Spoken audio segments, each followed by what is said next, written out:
विष्णु गुरुदेवो महेश्वर गुरुदेवो परं ब्रह्म तस्मै श्री गुरवे नमः। श्रद्धेय स्वामीजी महाराज, श्रद्धेय सभापति, उपस्थित साधुमंडली एवं भक्तबृंद, आजकेर এই সৎসঙ্গ সেবায়তনের ৪৭তম অধিবেশনে উপস্থিত হতে পেরেছি, আপনাদের সামনে আসতে পেরেছি, এর জন্য আমারই আনন্দ লাগছে। এর আগে ১৯৮৪ খ্রিস্টাব্দে আর একবার এসেছিলাম যোগীরাজ পৌত্র শ্রী সত্যচরণ লাহিড়ী মহাশয়ের সঙ্গে, হয়তো সে কথা আপনাদের কারো কারো মনে থাকতে পারে। তাছাড়া এক দুবার এসেছি, কিন্তু সেগুলো মহতী সভায় নয়। কাজে এই আশ্রমটা আমার কিছুটা পরিচয় আছে। এই আশ্রম সত্যি একটা পবিত্র জায়গা। কেন না এখান থেকে যোগীরাজের আদর্শ সারা পৃথিবীতে প্রচারিত হয়। যেহেতু যোগীরাজের আদর্শ প্রচারিত হয়, তাই যোগীরাজ সম্বন্ধে আমাদের কিছু আলোচনা করা একান্ত কর্তব্য। আমার কাছে, আমি কালকে রাত্রিরে যখন এসেছি তারপর থেকে এ পর্যন্ত অনেক ভক্তই আমার কাছে বলেছেন যোগীরাজ এবং ক্রিয়াযোগ সম্বন্ধে কিছু বলবার জন্য। কিন্তু এটা এমনই একটা সাবজেক্ট যেটা বলতে গেলে, মোটামুটি বলতে গেলেও ৩ ঘন্টা সময় লেগে যায়, কিন্তু এত সময় তো হাতে নাই। তাই আমি বলবো, এই আশ্রম কর্তৃপক্ষের কাছে যে সারা দিনে অন্যান্য যত প্রোগ্রাম আছে সেখান থেকে আপনারা সময় কাটল করে নিয়ে এর জন্য সময় রাখা উচিত ছিল বলে আমি মনে করি। যাই হোক, যা হয়নি এখন আর ভেবে লাভ নেই। তাই আমি আশ্রম কর্তৃপক্ষের কাছে বলবো, ভবিষ্যতে আপনারা যখনই এই মহাধিবেশনের দিনে যা কিছু প্রোগ্রাম করবেন, সে আমি আসি বা আর কেউ আসেন, আপনারা ক্রিয়াযোগের যেটা আলোক, যোগীরাজের যেটা আদর্শ, যেটা তিনি সমস্ত পৃথিবীর মানুষের কাছে দিয়ে গেছেন, সেই বিষয়ে আলোচনা করবার যথেষ্ট সময় রাখুন। কি করবেন সেটা কর্তৃপক্ষের বিবেচ্য, তবে আমার এটাই অনুরোধ থাকলো। যাই হোক, যোগীরাজ শ্যামাচরণ লাহিড়ী মহাশয় সম্বন্ধে শর্টে বলতে গেলে বলতে হয়, তিনি ১৮২৮ খ্রিস্টাব্দে কৃষ্ণনগরের পাশে ঘূর্ণি শহরে জন্মগ্রহণ করেছিলেন। যখন তার বয়স ৫ বছর, তখন তিনি তার পিতামাতার সঙ্গে চলে গেলেন কাশীধামে। তারপর সারাটা জীবনে তিনি কাশী এবং সন্নিহিত অঞ্চলে থেকেছেন এবং কাশীতেই তার বেশিরভাগ জীবনটা কাটিয়ে সেখানেই তিনি দেহ রক্ষা করেছেন। তার সাধন ক্ষেত্র কয়েকটি শহর সহ কাশীধামও অন্তর্গত। কাজেই এইভাবে তিনি চলে গেছেন ১৮৯৫ খ্রিস্টাব্দে, অর্থাৎ মাত্র ৬৭ বছর তিনি জীবিত ছিলেন। এই ৬৭ বছর জীবিত থেকে তিনি পৃথিবীকে কি দিয়ে গেছেন, এটা কিন্তু আমাদের জানতে হবে। আজকে জানুন অথবা আগামী দিনে জানুন, আজকে স্বইচ্ছায় জানুন অথবা বাধ্য হয়ে জানুন, আপনাদের জানতেই হবে। কেন না এই জন্মে জানুন অথবা আগামী জন্মে জানুন, জানতে আপনাকে হবেই। এই যে একটা ফোর্স, এইটাই কিন্তু শ্যামাচরণ দিয়ে গেছেন। কেন বলেছেন জানেন? তিনি বলছেন ক্রিয়া সত্য আর সব মিথ্যা। তাহলে কি দাঁড়ালো? তিনি যে ক্রিয়াযোগের কথা বলেছেন, এইটি ছাড়া আর জগতে যা কিছু আছে সব ফেলে দাও, মিথ্যা, কোনো প্রয়োজন নাই। এই ক্রিয়াযোগ কি তিনি স্থাপন করে গেছেন? না, মোটেও তা নন। শ্যামাচরণ লাহিড়ী মহাশয় কিন্তু ক্রিয়াযোগ স্থাপন করেননি। এই ক্রিয়াযোগ অনন্তকাল ধরে চলে আসছে। এটাকে কেউ বলছেন ক্রিয়াযোগ, কোন শাস্ত্রগ্রন্থের মধ্যে বলা হচ্ছে রাজবিদ্যা, রাজগুহ্য, রাজযোগ ইত্যাদি অনেক কিছু বলা আছে। যে বইয়ের মধ্যে দিয়ে যে মহান মহান যোগী এবং ঋষি সদৃশ লেখকরা তাদের উপলব্ধির মধ্যে দিয়ে যে ভাষা ব্যবহারই করুন না কেন, মূল কথা কিন্তু একটাই। পতঞ্জলি ঋষি বললেন ক্রিয়াযোগ, ভগবান শ্রীকৃষ্ণ গীতার মধ্যে দিয়ে বললেন রাজযোগ, শ্যামাচরণ বললেন রাজযোগ। একই তো কথা, পার্থক্যটা কোথায়? গীতার 700 শ্লোক, তার প্রতিটি বাক্যের সঙ্গে আপনি এই ক্রিয়াযোগ মিলিয়ে নিতে পারেন, একটা ওয়ার্ড বাদ যাবে না এর থেকে। গীতার 700 শ্লোকের মধ্যে যতগুলো ওয়ার্ড আছে তার প্রত্যেকটি ওয়ার্ড কিন্তু ক্রিয়াযোগের সঙ্গে মেলানো, একটাও স্লিপ করবে না। আরো শুনে রাখুন, যোগীরাজের যেটা জীবন, যোগীরাজের যেটা আদর্শ, সেটাও ওই 700 শ্লোকের সঙ্গে মেলানো, তার থেকে এক চুল সরে যাবে না। এর নাম ক্রিয়াযোগ। এবারে দেখুন, এই শ্যামাচরণ লাহিড়ী মহাশয় বিভিন্ন জায়গায় বদলি হয়ে চাকরি করছেন। তিনি মিলিটারি দপ্তরের, যেটা পিডব্লিউডি মতন ইঞ্জিনিয়ারিং দপ্তর, সেখানে তিনি চাকরি করতেন। চাকরি করতে করতে বিভিন্ন জায়গায় বদলি হচ্ছেন। এইভাবে একবার তার বদলি হলো রানীক্ষেত অঞ্চলে। আচ্ছা, মাইকটা কি কিছু গন্ডগোল করছে? রানীক্ষেত অঞ্চলে তিনি পাহাড়ের দিকে ঘুরে বেড়াচ্ছেন, দুনাগিরির দিকে যাচ্ছেন। হঠাৎ পাহাড়ের ওপর থেকে শুনতে পেলেন, শ্যামাচরণ ইধার আও। শ্যামাচরণ ভাবলেন, কে বাবা, পাহাড়ের ওপর থেকে কে ডাকে, কোনো ডাকাত টাকাত নাকি? যাই হোক, এগিয়ে চললেন, পেয়ে গেলেন তার সেই গুরুদেবকে। সেই গুরুদেবকে তিনি পরে বাবাজি বলে আখ্যা দিয়েছিলেন। তারপর তিনি ঢুকলেন সাধনার মধ্যে। ঢুকে তিনি আস্তে আস্তে এগিয়ে যাচ্ছেন সাধনার ভেতর দিয়ে। এগোতে এগোতে অল্প কয়েক মাস পরে বললেন তারিখ দিয়ে, আজ पार्वती महादेव से भेंट हुआ, पार्वती हमें चुमा दिया। অদ্ভুত কথা, যে পার্বতীকে পেতে গেলে কত জন্ম জন্মান্তর মানুষকে পার হয়ে যেতে হয়, সেই পার্বতী এসে তাকে সন্তান রূপে তাকে চুমা দিচ্ছেন। অপূর্ব এই শ্যামাচরণ। তাহলে বুঝতে হবে তিনি তখন জগৎ জননী পার্বতীর কোলে তিনি তখন বসে আছেন। তারপর এগিয়ে যাচ্ছেন সাধন পথে। এগোতে এগোতে বলছেন, এই যে তার যে গুরু বাবাজি, তার সম্বন্ধে বলছেন, जो किसुन सो बुरुआ बाबा। আমি কিন্তু খুব র্যাপিডলি এগিয়ে যাচ্ছি, এই কারণে সময় বেশি নাই। जो किसुन सो बुरुआ बाबा, অর্থাৎ যিনি ভগবান কৃষ্ণ, তিনি তার গুরু বাবাজি। এই বাবাজি নিয়ে পরবর্তীকালে অনেক কিংবদন্তি আমরা শুনতে পাচ্ছি, এখনো শুনতে পাচ্ছি, কিন্তু ভবিষ্যতে পাবো না। এই জন্য পাবো না, না অসত্য কোনোদিন বেশি দিন থাকে না, অতএব মিটে যাবে। যাই হোক, সেগুলো পরের কথা। এবারে দেখুন, তাহলে আমরা এটা বুঝতে পারি যে কঠোর তপস্যা ছাড়া যেমন ভগবান কৃষ্ণকে পাওয়া যায় না, তেমনি বাবাজিকে পাওয়া যাবে না। কেন না, বাবাজি তো ভগবান কৃষ্ণ বলেই তো দিলেন তার একমাত্র শিষ্য শ্যামাচরণ লাহিড়ী, যে কিশুন সো বুড়ুয়া বাবা। তাহলে এই যে কৃষ্ণ, এরপর তিনি আবার এগিয়ে যাচ্ছেন সাধন পথে। যেতে যেতে বললেন, আমি হি কৃষ্ণ, এবার আমি নিজেই কৃষ্ণ হলাম। অদ্ভুত কথাবার্তা। এর আগে বললেন বাবাজি কৃষ্ণ, পরে বললেন আমি কৃষ্ণ। তাহলে দুটো কৃষ্ণ হয়ে যাচ্ছে নাকি? একবার বললেন আমার গুরু কৃষ্ণ, আবার বলছেন আমি কৃষ্ণ। বড় অদ্ভুত কথা। তাহলে এই শ্যামাচরণটা কি, এটা তো আমাদের জানা দরকার। আবার পরমূর্তি বলছেন আমি হি মহাদেব। বড় অদ্ভুত কথা। আরো এগোচ্ছেন সাধন পথে। হিসাব করলে, তারিখ ধরলে দেখা যায় মাত্র 4 বছর 8 মাস সাধন করে তিনি বলছেন हम ही आदि पुरुष भगवान। ওরে বাবার, চিন্তাই করা যায় না। আমি সেই আদি পুরুষ ভগবান। हम छोड़ाए कोई नहीं, हमारी रूप से जगत प्रकाशित, जो आत्मसूज सही ब्रह्म सही हम শ্যামাচরণ। চিন্তাই করা যায় না। সাধারণ মানুষের পক্ষে সমস্ত চিন্তা ভাবনার অতীত। তাহলে এই শ্যামাচরণকে আমরা কি রূপে পেলাম?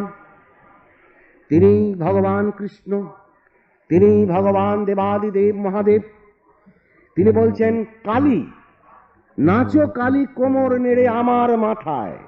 কালীকে তিনি আদেশ করছেন, আমার মাথার উপরে তুমি নাচো। তাহলে শ্যামাচরণ কি বলছেন? जो आत्म सूर्य सही ब्रह्म सही हम শ্যামাচরণ। তাহলে কি দাঁড়ালো কথাটার মধ্যে? আত্মসূর্য, আত্মসূর্যই তো জগতের আধার, এই অটল ছত্র হ্যায়। এর উপরে তো জগৎ ব্রহ্মাণ্ড সমস্ত সৃষ্টি স্থিতি লয় দাঁড়িয়ে আছে। এর কথাই তো বিশ্বরূপ দর্শনের মধ্যে বলা আছে, দিবি সূর্য সহস্রস্র যদি মা সদৃশী। তাহলে এই আত্মসূর্যকে তো জানা চাই।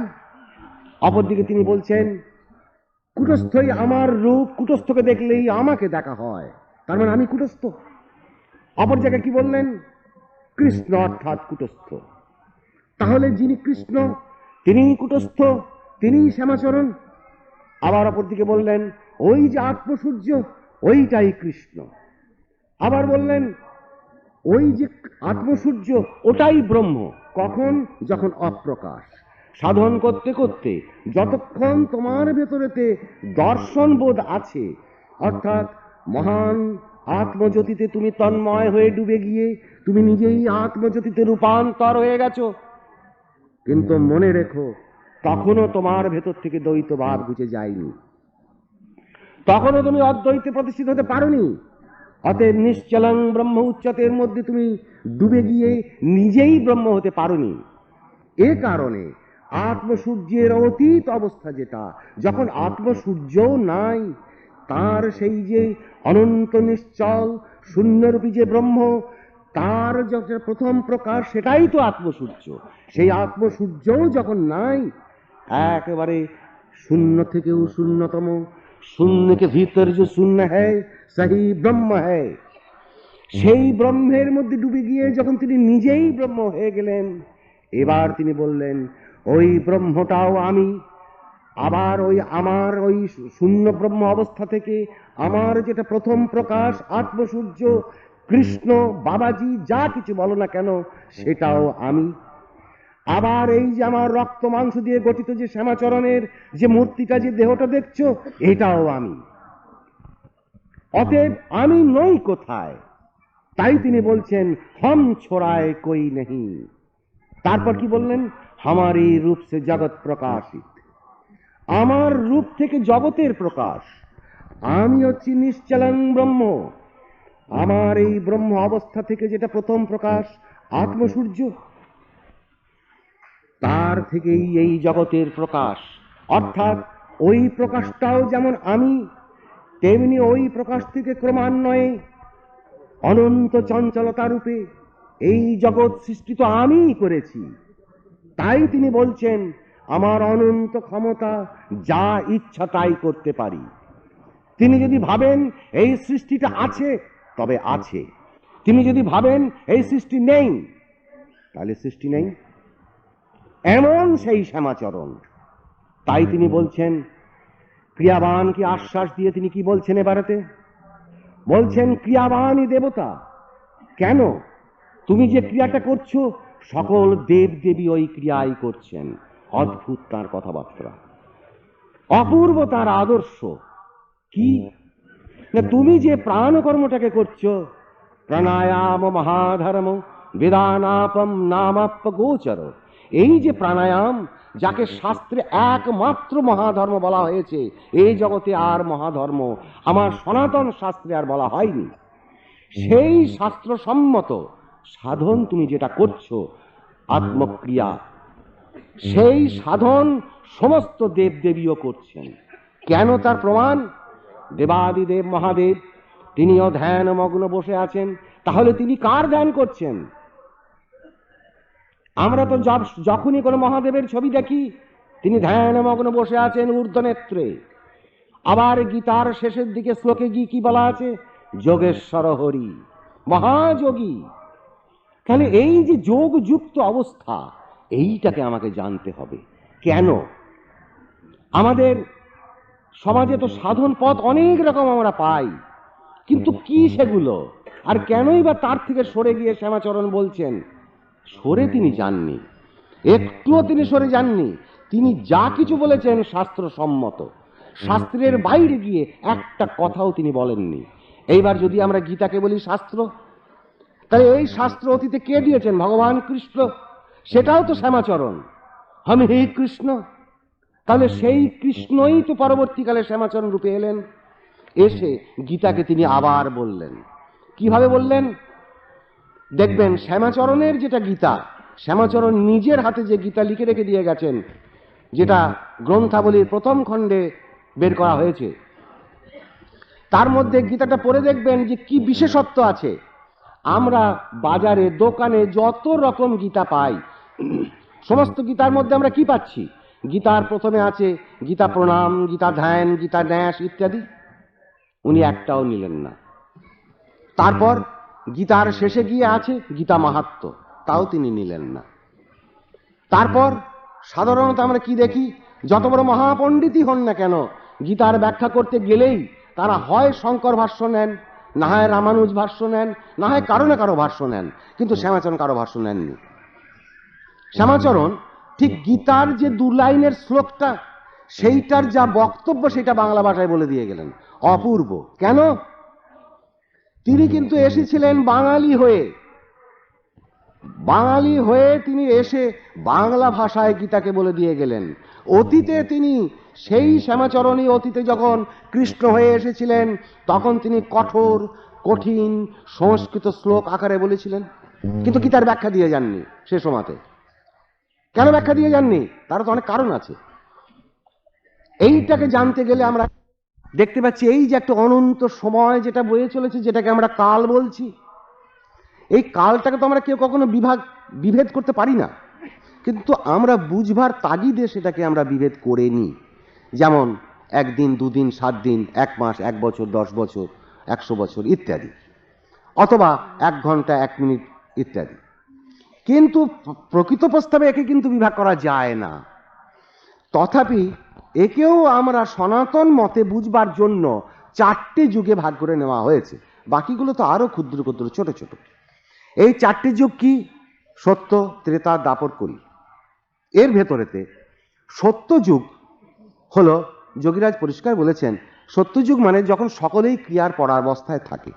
তার মানে কে কাকে তখন উপদেশ দেবে? তারা তো উপদেশের বাইরে। যখন একটা মানুষ ক্রিয়া করতে করতে গিয়ে ক্রিয়ার পরাবস্থায়, দেহাতীত অবস্থায় পৌঁছে গিয়ে তন্ময় হয়ে বসে আছে, ব্রহ্মে ডুবে গিয়ে নিজেই ব্রহ্ম বা লীন হয়ে গিয়ে বসে আছে, তাকেও আর উপদেশের প্রয়োজনটা কি? তাকে উপদেশ দেবেই বা কে আর নেবেই বা কে? অতএব সত্যযুগ মানে যদি ওই অবস্থাটা হয়, তাহলে তো আমার জীবনেই 4টে যুগ আছে। আবার এই রকম ভাবে সমগ্র বিশ্ব প্রকৃতির মধ্যেও তো 4টে যুগ আছে। কারণ আমার ভেতরে যা প্রকৃতি, বিশ্ব ব্রহ্মাণ্ডের মধ্যে তো একই প্রকৃতি, পার্থক্য তো কিছুই নাই।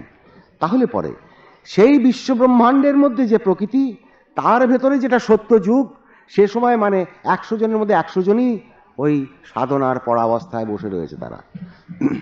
এবার এখান থেকে আস্তে আস্তে খারাপের দিকে নেমে আসছে। তার মানে অন্তত ধরুন বাড়তে বাড়তে 25% লোক আর এই সাধন করছে না। এসে গেল ত্রেতা যুগ। ত্রেতা যুগ মানে এটা কি? 3 ভাগ লোক সাধনার পরাবস্থায় বসে আছে, 1 ভাগ লোক নেই। এই যারা পরাবস্থায় নেই তারা আছে কোথায় তখন? প্রাণের চঞ্চল অবস্থায়। এ কারণে প্রাণের চঞ্চল অবস্থায় থাকায় তার ভেতর থেকে মন, বুদ্ধি, চিন্তা, ভাবনা, কাম, ক্রোধ, লোভ, মোহ, মদ, মাৎসর্য, হাজার কিছু তার ভেতরে জাগ্রত হয়েছে। এর ভেতরে সে তখন ডুবে গিয়ে এগুলিকেই আমি বলে মনে করে সে তার ভেতরে ডুবে বসে থাকছে। তাই সে ন্যায় অন্যায় 2 রকম কর্মের মধ্যে জড়িয়ে পড়ছে। তাহলে এদের জন্য উপদেশ প্রয়োজন আছে। এই উপদেশ দেবার জন্য সেই দিন দুনিয়ার যিনি মালিক ভগবান, তিনি এলেন শ্রীরামচন্দ্র রূপে। তাই ত্রেতা যুগের শেষে ভগবান এলেন রাম রূপে। তাহলে ওই সময় যখন তিনি রাম রূপে এলেন, এসে যে উপদেশটা দিলেন, সে উপদেশটা কাদের জন্য? উপদেশ কি কোনো সময় অতীত অবস্থার জন্য হয় কি? না তো। উপদেশ সবসময় তো ভবিষ্যতের জন্য। তাহলে রাম যখন ত্রেতা যুগের শেষে এসে উপদেশ দিলেন, সেই উপদেশটা তো দাপর যুগের ক্ষেত্রে প্রযোজ্য, কারণ সত্য এবং ত্রেতা তো অলরেডি পার হয়ে গেল। এইবার দাপর যুগ, রাম চলে গেলেন, পরবর্তীকালে দাপর যুগ এসে গেল। তার মানে রামের যেটা প্রভাব, রামের যেটা উপদেশ, তা চলতে লাগলো দাপর যুগ পর্যন্ত। চলতে চলতে ধীরে ধীরে আবার ক্ষয়িষ্ণু হয়ে আসলো এই যোগ ধর্ম। তারপর আস্তে আস্তে যখন অর্ধেক লোক, দাপর মানে দ্বিপর, অর্ধেক অর্ধেক, 50% লোক আত্মসাধনা করে আর 50% করে না, এইরকম একটা অবস্থায় যখন ওই বাকি 50% যারা আত্মসাধন করে না তাদের এবার বেশি করে উপদেশ প্রয়োজন হলো, তখন সেই ভগবানই এলেন শ্রীকৃষ্ণ রূপে। এসে যে উপদেশ দিলেন সেটা কাদের জন্য? তাহলে সত্য চলে গেছে, ত্রেতা চলে গেছে, দাপরও তো চলে গেল, কারণ ভগবান চলে গেলেন দেহত্যাগ করে, দাপর চলে গেল, শুরু হয়ে গেল কলি। তাহলে ভগবান কৃষ্ণের যে উপদেশ, সে উপদেশ হলো কলিযুগের জন্য। এইবার সেই কলিযুগ প্রায় শেষ অবস্থায় এসে গেছে, একেবারে প্রান্ত সীমায়। এমন সময় এলেন সেই ভগবান শ্যামাচরণ রূপে। তাই তিনি তার পরিচয় রেখে দিয়ে গেছেন, কারণ তিনি যদি তার পরিচয় না দেন তাহলে পৃথিবীর মানুষ তার কথা মানবে কেন, বিশ্বাস করবে কেন? গীতার মধ্যে আমরা কি দেখতে পাই?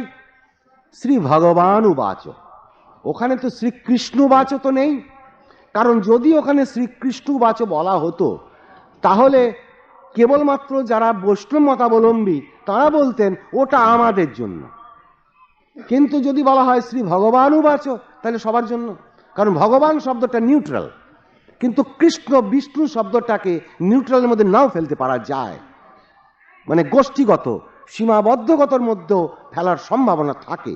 এ কারণে ওখানে বলা হয়েছে শ্রী ভগবান উবাচ, শ্রী ভগবান বলছেন। এই কথাটার মানে করতে গিয়ে যোগীরাজ বলছেন শ্রী কুটস্থের দ্বারা অনুভব হইতেছে। কেন না, কুটস্থই তো কৃষ্ণ। সাধক সাধন করতে করতে সে যখন গিয়ে কুটস্থে বসে বা কুটস্থের কাছাকাছি যখন সে চলে যায়, অর্থাৎ মূলাধার, স্বাধিষ্ঠান, মণিপুর, অনাহত, বিশুদ্ধ, এই পাঁচটাকে অতিক্রম করে সে যখন কুটস্থের কাছাকাছি গিয়ে পৌঁছয়, তখন তার কাছে আসে গুরু শিষ্য সংবাদ, অর্থাৎ তার নিজের ভেতর থেকেই প্রশ্ন এবং উত্তর দুটোই তার কাছে আসে। এইটাই হলো গীতা। এ কারণে যোগীরাজ বলছেন কুটস্থের দ্বারা অনুভব হইতেছে। এ পর্যন্ত পৃথিবীতে গীতার ওই যে শ্রী ভগবান উবাচ এই শব্দটার ব্যাখ্যা এই পর্যন্ত গত 2000 বছরের মধ্যে তাকিয়ে দেখুন, সবাই বলেছেন শ্রী ভগবান বলছেন, কিন্তু যোগীরাজ উল্টে দিলেন, দিয়ে বললেন কুটস্থের দ্বারা অনুভব হইতেছে। কেন না, কুটস্থই তো কৃষ্ণ, আর কুটস্থের নিচের অবস্থাটাই তো অকৃষ্ণ, কৃষ্ণবিহীন, অর্থাৎ কৃষ্ণ অবস্থা থেকে বিচ্যুত অবস্থা। তাই আমার এই যে দেহ, এই দেহটা কুটস্থের ওপরে গিয়ে কি আছে? নিশ্চলং ব্রহ্ম উচ্চতে, একেবারে জিরো ভাইব্রেশন। সেখান থেকে চলে আসলো কুটস্থ। এই কুটস্থ হচ্ছে প্রান্ত সীমা, সমুদ্রের কিনার, সামনে অনন্ত জল, পিছনে অনন্ত ডাঙা, পায়ের আধখানার জল আর আধখানা ডাঙায় এমন জায়গায় দাঁড়িয়ে গেলাম, এটা হলো কুটস্থ।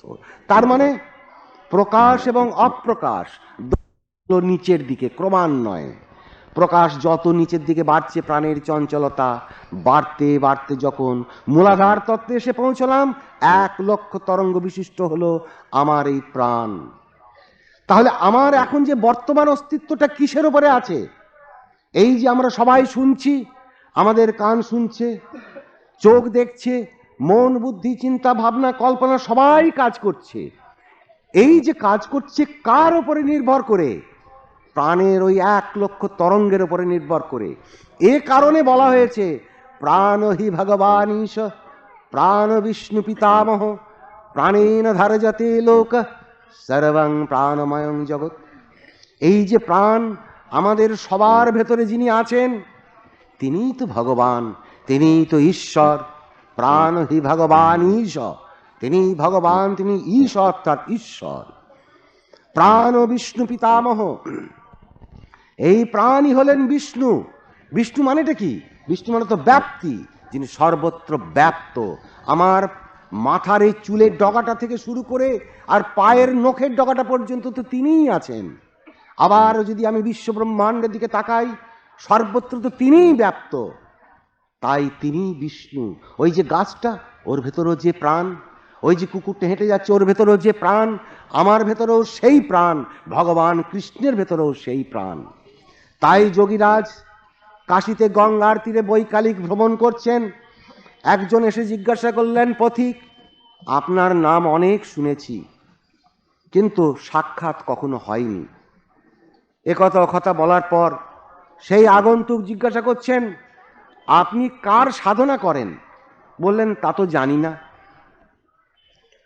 ভদ্রলোক বললেন, এই সকলেই যেমন করেন, কৃষ্ণ, বিষ্ণু, শিব, কালী, দুর্গা, আপনিও নিশ্চয়ই তাই করেন। যোগীরাজ বললেন, না, ওই কৃষ্ণের ভেতরে যিনি, শিবের ভেতরে যিনি, দুর্গার ভেতরে যিনি, কালীর ভেতরে যিনি, তোমার আমার সবার ভেতরে যিনি, আমি তার সাধনা করি। ভদ্রলোক বললেন, আমি তো বুঝতে পারলাম না। যোগীরাজ বললেন, আপনি বুঝতেও পারবেন না, আমিও বোঝাতে পারবো না। অদ্ভুত কথা তার, এইরকম ছিল তার সরাসরি কথাবার্তা। কেন বললেন কথাটাকে? আত্মজ্ঞান কি কখনো বলে বোঝানো যায়? এটা তো হচ্ছে প্রত্যক্ষাবগমং সুসুখম কর্তুম অব্যয়ম। প্রত্যক্ষাবগমং, প্রত্যক্ষ অনুভূতিগম্য, ইনার রিয়েলাইজেশন, যেটাকে অপর ভাষায় বলা হয় সেলফ রিয়েলাইজেশন। এইটা যতক্ষণ না হচ্ছে ততক্ষণ বোঝা যাবে না। তার মানে আমার যে 1,00,000 তরঙ্গ বিশিষ্ট প্রাণের যে অবস্থায় আমি এখন বর্তমানে আছি, এই অবস্থায় বোঝা যাবে না, যে যতই কচকচানি করুক। এবার এইটাকে থামাবার জন্য হচ্ছে ক্রিয়াযোগ। এই কারণে ক্রিয়াযোগ হচ্ছে সায়েন্টিফিক অ্যান্ড রেশনাল, বিজ্ঞান। তাই গীতাতে পরিষ্কার বলে দেওয়া আছে, এই যে যোগ সাধন, এটা হচ্ছে জ্ঞান বিজ্ঞান সহিতং। জ্ঞান এবং বিজ্ঞান, একে বাদ দিয়ে নয়। কেন? ধরুন আপনি একটা গীতা শাস্ত্রগ্রন্থ পাঠ করলেন, করে সেটা আপনি মনে রেখে দিয়েছেন, তাহলে ওইটা আপনার ভেতরে কে ধরে রেখে দিয়েছে? ওই গীতার জ্ঞানটাকে, যে গীতাতে এই শ্লোকে এই কথা বলা আছে, ওই শ্লোকে ওই কথা বলা আছে, এ তো ধরে রেখে দিয়েছে মন। এই মন তো ইন্দ্রিয়, তাই কিছুদিন পরে আপনি ভুলে যান, তাই আবার বইয়ের পাতাটা খুলে আর একবার দেখে নিতে হয়। কিন্তু যদি আপনার প্রত্যক্ষ জ্ঞান যদি আসে, তাহলে আর কোনোদিন ভুল হবে না। তাই গীতাকে জানতে গেলে গীতাটাকে পাঠ করা তো নিশ্চয়ই দরকার, ওটাকে আবার অস্বীকার করছি না। কিন্তু যদি আপনি মূর্খ হন, আপনি লেখাপড়া শেখেননি, তাহলে আপনি গীতা পাঠ করবেন কি করে? তাহলে কি আপনার জন্য গীতা জ্ঞান নয়? যোগরাজ বলছেন, তুমি আর একটা মূর্খ। তোমার এই জাগতিক লেখাপড়া দিয়ে কি হবে? ফেলে দাও। তুমি ট্রিপল MA হয়েছো, কি হবে? ফেলে দাও। ও দিয়ে কোনো দরকার নেই। কারণ বেশি জানলে আবার জানোয়ার হয়। তাই তুমি জানোয়ার হয়েও না, তুমি মানহুঁস হবার চেষ্টা করো। কিসের মানহুঁস? মান, আত্মার যে মান, সেই সম্বন্ধে তোমার হুঁশ থাক, অর্থাৎ তোমার জ্ঞান হোক। তখন তোমার কাছে গীতা পরিষ্কার। আজ পর্যন্ত কোথায় পাবেন গীতা শব্দটার মানে? ওই যে গয়দীর ঘি আর তয়াকার, গীতা কথাটার মানেটা কি, এটা আজ পর্যন্ত কোথাও পেয়েছেন? গীতা হলো গয়দীর গীতে, গি মানে গিয়তে, অর্থাৎ গান করা। কিভাবে? তা অর্থাৎ তান, সুর, লয়, এইভাবে যখন গীতাকে জানা যাবে। অর্থাৎ যোগীরাজ বলছেন, দুধ ঘি খাও, কোষে টান টানো। দুধ ঘি খাও, শরীরটাকে তেজি বলবান রাখো, আর কোষে প্রাণকর্ম করো। দেখো তোমার ভেতরেতে যে সুমধুর ওঙ্কার ধ্বনি, সুমধুর প্রণব ধ্বনি, তা তোমার ভেতরেতে জেগে উঠবে। আর সেই সুর এবং সেই তান, তার সঙ্গে তুমি লয় হয়ে যখন যাবে, ধীরে ধীরে তোমার যেটা একটা আলাদা অস্তিত্ব, আমি আমি ভাব, এ সমস্ত তলিয়ে যাবে। ধীরে ধীরে তুমি তখন ভোঁ হয়ে যাবে। এই ভোঁ হওয়াটা চাই। ক্রিয়া করতে বসে 1 ঘন্টা করলাম, আধ ঘন্টা করলাম, কি 4 ঘন্টা করলাম, ওটা বড় কথা নয়। ক্রিয়াটা কতখানি সিনসিয়ার করলেন সেটা আগে জানা চাই। অনেকে তো এরকমও দেখি, ক্রিয়া নেন, তারপর আর গুরুর সঙ্গে যোগাযোগ নেই। কেন? এটা করলে কি ক্রিয়া শেখা যাবে কেউ কোনোদিন? পারবে? যোগীরা চারটি জিনিসের উপরে প্রচন্ড জোর দিয়েছেন। একটা হলো, প্রথমটাই হলো ক্রিয়া করো, দ্বিতীয়টা হলো গুরু সঙ্গ বা সৎসঙ্গ করো। কি সেটা? যেখানে বসলে তোমার ক্রিয়ার আলোচনা হবে, ক্রিয়া সম্বন্ধে দুটো জিনিস জানতে পারবে। কি সেটা? না, ক্রিয়ার কোথায় তোমার ভুল ত্রুটি হচ্ছে দেখিয়ে নাও। এটা যে জ্ঞান বিজ্ঞান সহিতং, বিজ্ঞান তো ভুল বলে না। 2+2=4 বলবে, 5 কখনোই বলবে না সে। এ কারণে এটা বিজ্ঞান। তাই তিনি বলছেন 12টি প্রাণায়ামে প্রত্যাহার। এবারে নিজে মিলিয়ে নিন আপনার 12টি প্রাণায়ামে প্রত্যাহার হচ্ছে কিনা। যদি না হয়, যান ফের গুরুর কাছে, গিয়ে জিজ্ঞাসা করুন কোথায় আমার ত্রুটি হচ্ছে। গুরু তো হচ্ছে আপনার চাকর। যোগীরা নিজেই বলছেন আমি সকলের দাস। তো কাজী তার কাছে হাজির হন, হয়ে জেনে নিন আপনার ক্রিয়ার কোথায় ভুল হচ্ছে। তারপর দ্বিতীয়টা কি? ক্রিয়া বিষয়ক গ্রন্থ পাঠ করো, 3 নম্বর।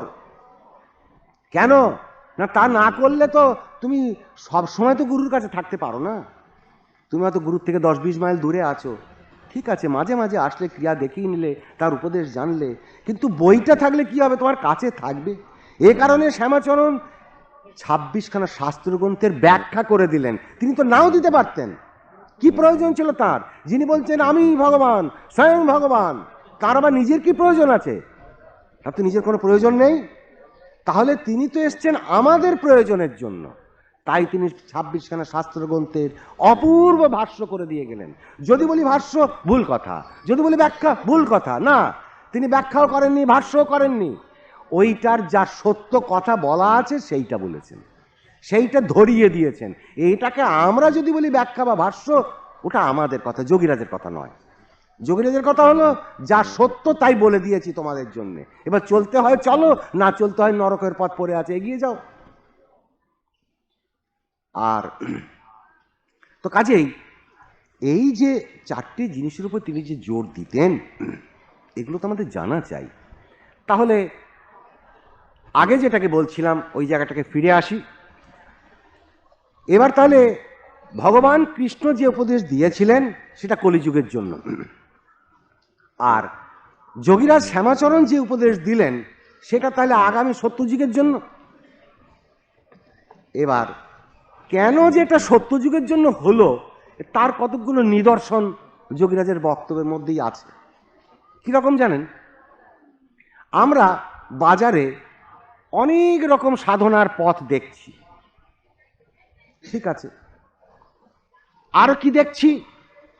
এই 4টি যুগের পর যখন কলিযুগ এলো আমাদের সামনে, এই কলিযুগের মধ্যে চলতে চলতে যখন আবার গ্লানির অধ্যায় এলো, গীতাতে কি বলা আছে?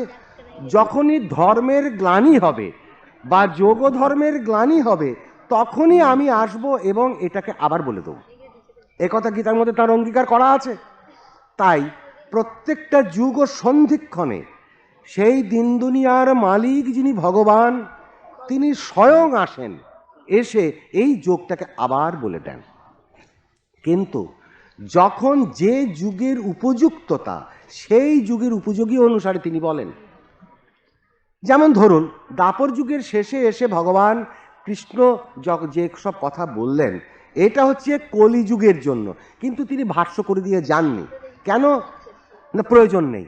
ভাষ্য করে দিলে পরে তো বোঝার দরকার কলিযুগের মানুষ, তিনিই তো এই 4 যুগ এনে দিচ্ছেন। কাজে কলিযুগের মানুষ তো অধোগামী হবে, সেটা তো তিনিই তৈরি করে দিয়েছেন। তাহলে অধোগামী যে হচ্ছে, তার মানে একটা ওই ওপর থেকে কিছু আমি নিচে ফেলে দিলাম, এবার ওটা যতক্ষণ নিচে পড়ে না যাচ্ছে ততক্ষণ ও পড়তেই থাকবে। এই পড়ার সময়ে যদি তাকে বাধা দেওয়া যায়, সে কি বাধা মানবে? সে তো পড়বেই। তাই তাকে এখন পড়তে দাও। যখন কলিযুগ শেষ হয়ে যাবে, বিশেষ করে কলিযুগের মধ্যে যখন গ্লানির অধ্যায়ও শেষ হয়ে যাবে, তখন তো আবার আমিই আসবো, এসে আবার আমি বলে দেবো। কেন না, পড়া শেষ হয়ে গেলে এবার তো ওঠার পালা। তাই তখন তার জন্য গীতা বুঝতে হবে, এই তার জন্য চাই ওই গীতার বোঝা। তাই তিনি আবার শ্যামাচরণ রূপে এসে গীতাকে বুঝিয়ে দিলেন। অদ্ভুত ব্যাপার। এবার গীতা বোঝাতে গিয়ে তিনি কি বলছেন, যে দেখো এই ক্রিয়াটা সত্য, আর সব ফেলে দাও, আর সব মিথ্যা। তাহলে পরে আমাদের সমাজে এই যে আরো বিভিন্ন রকম উপায় ঈশ্বর সাধনকে পাবার, কিন্তু মনে রাখতে হবে সেগুলো হচ্ছে ঈশ্বরকে পাবার, আর যোগীরাজ বলছেন নিজেই ঈশ্বর হবার। এখানটা একটা পার্থক্য আছে। তাই নিজে তুমি এখন হয়ে আছো জীব, কি করে তুমি হবে শিব, এইটা তিনি আমাদের সামনে ধরিয়ে দিলেন। দিয়ে তিনি গাদা গাদা উপদেশের ফুলঝুরি দেননি আমাদের সামনে। মাত্র 125 কি 150 বক্তব্যের মধ্যে তিনি টোটাল সনাতন ধর্ম এবং টোটাল ক্রিয়াযজ্ঞ তিনি বলে দিয়েছেন, এবং তার ভেতর দিয়ে নিজের পরিচয়টাও রেখে দিয়ে গেছেন কনসাইজ। গীতার মধ্যে দিয়ে ভগবান 700 শ্লোক কিন্তু তাকেও বলতে হয়েছে, খেয়াল রাখবেন। কিন্তু যোগীরাজ এই 700কেও কনসাইজ করে ছোট করে নিয়ে এসে ওই 100, 100 বা 150-র মধ্যে বলে দিয়েছেন। অদ্ভুত। কেন না, কলিযুগের মানুষ অল্প মেধাবী, তাকে বোঝাতে গেলে অনেক কথা দরকার হয়। কিন্তু আমি যে উপদেশ রাখছি এটা সত্যযুগের জন্য। তাই সত্যযুগের প্রভাবটাই হচ্ছে যে প্রত্যেকেই সত্যবান হবে। যেমন এখন শীতকাল এসছে, আমরা প্রত্যেকে একটা করে গরম জামা কাপড় গায়ে চড়িয়ে নিয়েছি, আবার যখন শীত চলে যাবে ফেলে দেবো। তেমনি সত্যযুগ যখন আসবে তখন আমার জীবনের যেটা অন্ধকারের দিক, এইটা ওই কাল প্রভাবে আপনা থেকেই অনেকখানি কেটে যাবে। বাকি যেটা থাকলো সেটাকে এবারে একটু সাধন করো, হর হর করে গিয়ে চলে যাও। তাই যোগীরাজের উপদেশ ওই মেধাবী লোকেদের জন্য, এর সঙ্গে জাগতিক শিক্ষার কোনো প্রয়োজন নেই। তাই দেখা যাচ্ছে যোগীরাজের এক শিষ্য, সে লেখাপড়া জানে না, নিজের নামটাও সই করতে জানে না, একদিন ঘুরতে ঘুরতে একটা বাড়ির মধ্যে ঢুকে দেখছে যে বেশ একটা ভালো ধর্মসভা হচ্ছে, আর তার ভেতরেতে 4-5 জন পণ্ডিত লোক একটা শ্লোককে নিয়ে বিচার তর্ক চলছে। এ বলছে এটা ঠিক, ও বলছে ওটা ঠিক। আর ওই মূর্খ সে ক্রিয়াবান ওখানে বসে আছে। অনেকক্ষণ বাদে যখন দেখছে বেশ ভালো জমে গেছে, তখন বলছে দেখুন তাই ঠিক নয়, এটা হবে এই কথা বলে সে একটা বুঝিয়ে দিল। এবারে এই পণ্ডিতরা বলছে ওর বাবা, আবার কি কথা, তুমি তো লেখাপড়াই জানো না, তুমি কি করে বললে, তুমি তো বইটা পড়তেই পারো না। বলে তা আমি জানি না, আমার মন থেকে বলে দিল এ কথা। বলে ওদের এ আবার কি বলে। তারা কিন্তু পণ্ডিতরা এটা মানতে বাধ্য হলো যে বক্তব্যটা কিন্তু ঠিক। যেমন আমরা এই সমাজে বলি ভক্তি ভক্তি করে, যেটা একটু আগে বিরোজানন্দজি বলছিলেন। বিরোজানন্দ ওই আরেকজন মাস্টার মশাই ঠিক ঠিক কথা বলেছেন একটা, সেটা হলো এই, ভক্তি না হলে ঈশ্বর পাওয়া যাবে না, খুব খাঁটি কথা। কিন্তু সে ভক্তিটা কি? ভক্তি আর প্রেমের মধ্যে পার্থক্য কতখানি? খুব বেশি পার্থক্য কিছু নেই। যা প্রেম মোটামুটি সেটাই ভক্তি। অনেক সময় আমরা দেখি ভক্তিতে কেঁদে আর চোখ দিয়ে টপ টপ করে জল পড়ায়, ওসব মেকি দিয়ে চলবে না, মেকি দিয়ে ভগবানকে পাওয়া যাবে না। তাহলে কি করতে হবে? সাচ্চা ভক্তি হওয়া চাই, সাচ্চা প্রেম। এই সাচ্চা প্রেমটা কি জানেন? যোগীরাজ বলছেন যখন তোমার সাধন করতে করতে রাত দিন जब रोद सासा का होगा तब राम नाम को पाओगे। অদ্ভুত কথা। প্রাণায়াম তুমি করে যাচ্ছ, প্রাণকর্ম করতে করতে তোমার এখন যে শ্বাসের গতিটা চলছে 15 থেকে 18 প্রতি মিনিটে, এটা কমতে কমতে রাত দিন जब रोद सासा का होगा, রাত দিন মানে 24 ঘন্টা, 24 ঘন্টার মধ্যে বড়জোর 1 কি 2 শ্বাসের গতি চলছে। এমন অবস্থাটা যখন তুমি পাবে তব তুম রাম নাম কো পাওয়েগা और सब सिद्ध होगा। এর আগে নেই। তার মানেটা কি? এই রকম প্রাণকর্ম যত করা যাবে, প্রাণের যেটা চঞ্চল অবস্থা, যেটা যেমন আমরা একটা জলপ্রপাতকে দেখি হুড়ু হুড় করে জলটা পড়ে মাটিতে পড়ে তারপর ছিটিয়ে যায়, তেমনি প্রাণের তরঙ্গটা এইখান থেকে নামতে নামতে ওই ষটচক্র ভেদ করে গিয়ে মূলাধারে আছড়ে পড়ছে। এটা হচ্ছে মূল আধার। এই মূল আধারের উপরে গিয়ে আছড়ে পড়ছে। এবার বহুদা বিভক্ত হয়ে কাম, ক্রোধ, লোভ, মদ, মাৎসর্য রূপে আমার শরীরের মধ্যে বহু ফ্যাকরা হয়ে বসে আছে। এ কারণেই গীতা বলছেন ঊর্ধ্বমূলং অধৌ শাকং অশ্বত্থ প্রাহুরব্যয়ম। তাহলে আমার এই শরীরের ভেতরে মূল ওপরে, অধৌ শাখং, এই অধো শাখাটাকে গুটিয়ে নাও। কি করে গোটাবে? নান্য পন্থা, এই সাধন ছাড়ার কোনো উপায় নেই। যে যত কথাই বলুক না কেন, যত পাণ্ডিত্যই বলুক না কেন, ফেলে দাও নদীর জলে। এইটাই হলো যোগীরাজের আদর্শ। তাই তিনি বলছেন আঁখ মুদে তুম ক্যা দেখো বৈঠে ব্রাহ্মণ রাম। তিনি একবার ক্রিয়াবানকে বললেন ক্রিয়াবানই দেবতা, আর একবার বললেন বৈঠে ব্রাহ্মণ রাম। হে ক্রিয়াবান অর্থাৎ হে ব্রাহ্মণ রাম, তুমি চুপ করে বসে চোখটাকে বন্ধ করে তুমি নিজের ভেতরে কি তুমি দেখছো, যাতে তুমি পাগল হয়ে গেছো। मतवाल के माफिक नेशा के मारे अक्सर भी देखा ही नहीं पड़ता। নেশা তার ভেতরেতে এমন নেশা যে তিনি অক্ষর অ আ হ্রস্বই দীর্ঘই দেখতে পাচ্ছেন না। নেশাকে মারে তার শরীর টলমল করছে। তিনি হাঁটতে গিয়ে বলছেন মজুকে মাফিক। মজু মানে ব্যাং। ব্যাং যেরম থপ থপ করে চলে, তিনি বসে বসে আপন মনে ক্রিয়া করে যাচ্ছেন। করতে করতে হঠাৎ তিনি থপাস থপাস করে লাফাতে শুরু করলেন। অদ্ভুত। সাথে সাথে তিনি বলছেন এই প্রেমকে লক্ষণ। অদ্ভুত, তার ভেতর থেকে প্রেম উতলে উঠছে, যেরকম দুধকে জ্বালালে ফস করে উতলে পড়ে, এই রকম। তিনি তখন জগৎবাসীকে ডেকে বলছেন দেখো আমার ভেতরে কি অদ্ভুত প্রেম। তাহলে এই শ্যামাচরণ, একে আমাদের জানা চাই। তো সৌর গানপত্য, এই পাঁচটাই তো তিনি। তাই তিনি বলছেন দশ মহাবিদ্যা দেখা। দশ মহাবিদ্যা हम ही दस महाविद्या। আমি কালী, আমি দুর্গা, हम छोड़ाए कोई नहीं। আমি তো সব। ওই আমাকে তুমি কালী রূপে ভাবো সেটাও আমি, কৃষ্ণ রূপে ভাবো সেটাও আমি, শিব রূপে, দুর্গা রূপে, যার রূপে তুমি ভাবো না কেন সবটাই তো আমি। তাই যোগীরাজের সামনে অসংখ্য ক্রিয়াবান বসে আছেন, তিনি উপদেশ দিচ্ছেন। এই ক্রিয়াবানরা ভাবছে যে আমি রামবাবু ও শ্যামবাবু ও যদুবাবু আমরা এসেছি আমার গুরুর কাছে জ্ঞান অর্জন করবার জন্য। প্রত্যেকে নিজেকে আলাদা আলাদা ভাবছে। কিন্তু শ্যামাচরণ কি বলেছেন? কুটস্থই আমার রূপ, কুটস্থকে দেখলেই আমাকে দেখা হয়। তার মানে তিনি কুটস্থ। তাহলে এই কুটস্থ রূপে তো তিনি সবার ভেতরেতে আছেন। তাহলে সবার ভেতরে তো শ্যামাচরণই আছেন। আপনার ভেতরে আছেন, আপনার ভেতরে আছেন, আমার ভেতরেতে। হম ছোড়ায় কই নেই। তাহলে আপনারা যারা আমার সামনে আজকে দাঁড়িয়ে বসে আছেন, আপনারা কারা? আপনারাই তো একই শ্যামাচরণ বহু রূপে আমার সামনে উপস্থিত। তাই আমি যখন শ্যামাচরণের চরণে গিয়ে যখন প্রণাম করি, সেই প্রণামটা যেমন শ্যামাচরণের চরণে যায়, তেমনি আপনাদেরও চরণে যায়। কারণ আপনারাও তো শ্যামাচরণকে ছাড়া নন। এইভাবে জগৎ ব্রহ্মাণ্ডের মধ্যে দিয়ে সেই শ্যামাচরণই বিরাজ করছেন যুগ যুগ ধরে। তাই একটা কথা বলা হয়, শ্যামাচরণকে জানা মানেই নিজেকে জানা, আর নিজেকে জানা মানেই শ্যামাচরণকে জানা। এরই নাম আত্মজ্ঞান। এইভাবে যদি আমরা তাকে জানতে পারি, তাহলে লাভটা কার হবে? আমার হবে। তাহলে এই যে নশ্বর যে জগৎ, নশ্বর যে দেহ, এর প্রতি মায়া এ তো আছে আমাদের, কিন্তু একে কাটাতে হবে। কি করে কাটাবো?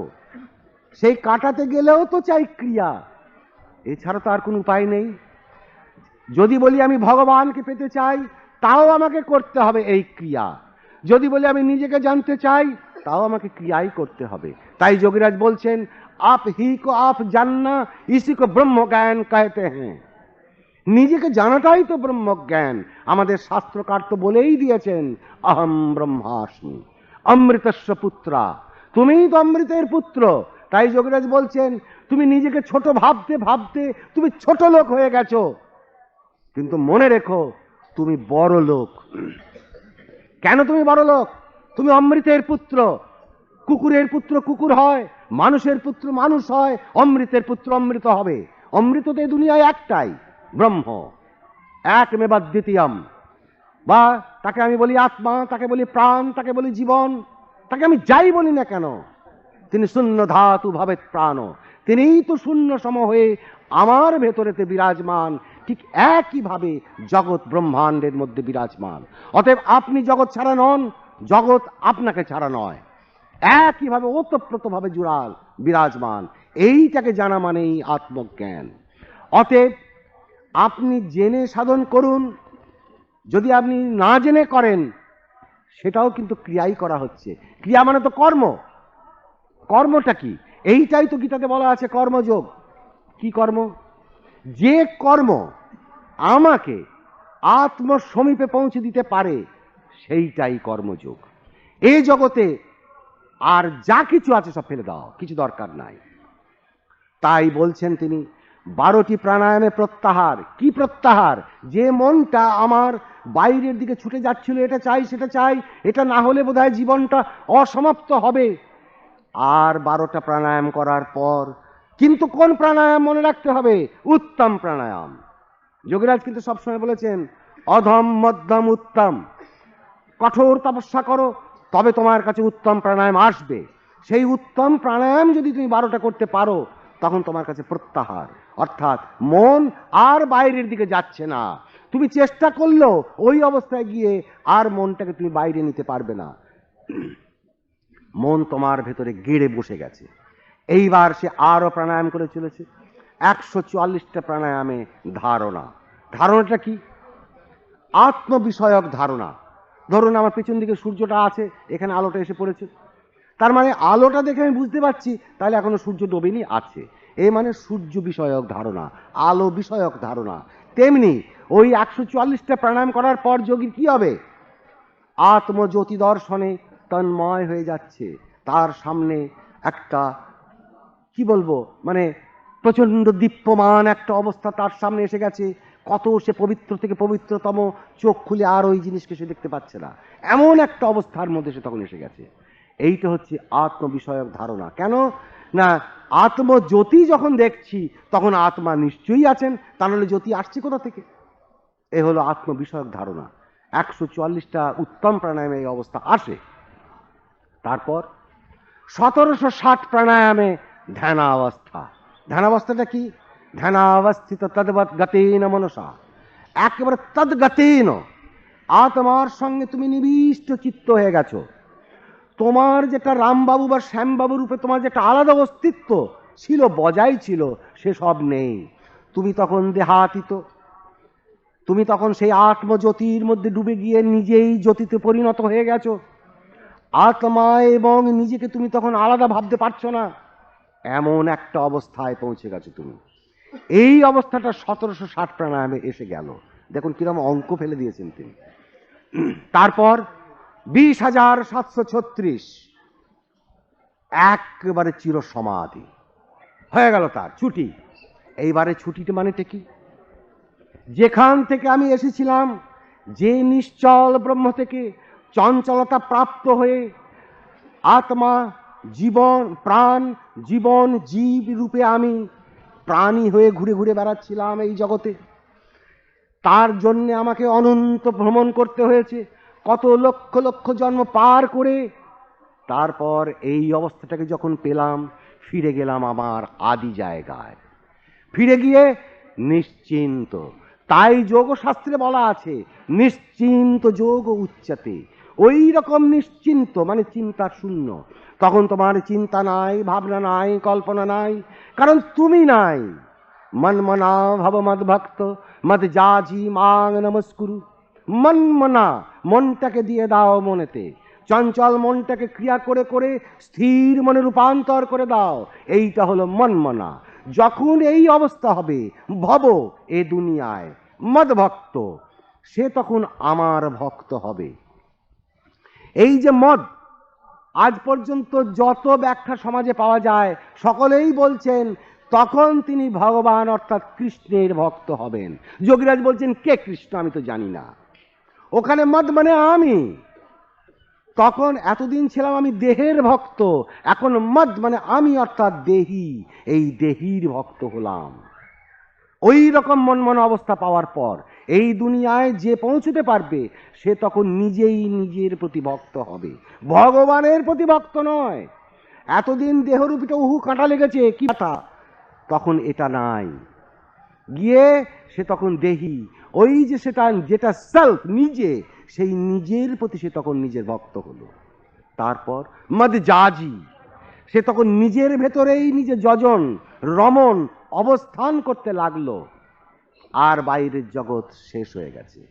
তাই এই অবস্থায় পৌঁছে গিয়ে যোগীরাজ বলছেন, अब मालूम हुआ यह जगत संसार झूठ है, स्वप्नवत है, অলিক है, कुछ नहीं।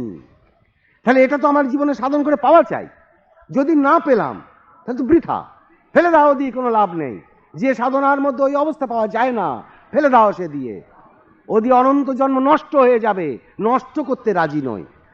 তারপরে আসছে মাং নমস্কুরু, ওখানে মাং মানে আমি, তখন আমি নিজেই নিজেকে নমস্কার করছি, তখন তো আমি ছাড়া তো আর কিছু নেই, হম ছোড়ায় কই নেই। তখন এই অবস্থায় পৌঁছে গিয়ে যোগীরাজ বলছেন, अब प्रणाम करने का इरादा नहीं करता, आपके आप प्रणाम होता है। এইখানে পৌঁছে কি আমার প্রণাম করার ইচ্ছা চলে গেছে, এখন নিজেই নিজেকে প্রণাম হচ্ছে, কারণ এখন আমি ভগবান হয়ে গেছি। যাই হোক, এইভাবে যদি আমরা যোগীরাজ শ্যামাচরণকে জানতে চাই, নিশ্চয়ই জানতে পারবো, কিন্তু আর সময় নাই। কাজেই আজকের ওই অধিবেশনে উপস্থিত হতে পেরে, এই সব জ্ঞানী গুণী সজ্জনদের সামনে উপস্থিত হতে পেরে আমি নিজেকে খুব আনন্দ মনে করছি। আর একটা কথা বলে রাখি, স্বামী শুদ্ধানন্দ গিরি মহারাজ তিনি আমাকে ভালোবাসেন। আমি এবারে খবর পেয়েছিলাম তার শরীরটা খারাপ, সেই 84 সালের পরে আমার আর আশা হয়নি। তার এই মেসেজটা যখন আমার কাছে বিরজানন্দ পাঠিয়ে দিলেন, আমি বললাম হ্যাঁ নিশ্চয়ই যাব। আমি সব কাজ ফেলে দিয়ে চলে আসলাম, অফিস আজকে ছুটিও পাইনি, তবু অ্যাবসেন্ট হয়ে চলে এসেছি, যা হওয়ার হবে। কিন্তু স্বামীজিকে দেখতে পেয়েছি, এসে শুনলাম আগের থেকে তিনি একটু ভালো আছেন। কাজেই এইখানকার যিনি প্রাণপুরুষ বর্তমান, তাকে আমি শ্রদ্ধা জানাই। সভাপতি জ্ঞানীগুণী সজ্জন মানুষ, তাকেও আমি শ্রদ্ধা জানাই। আপনাদের সকলকে আমার শ্রদ্ধা এবং নমস্কার জানাই, জানিয়ে আমার বক্তব্য শেষ করি।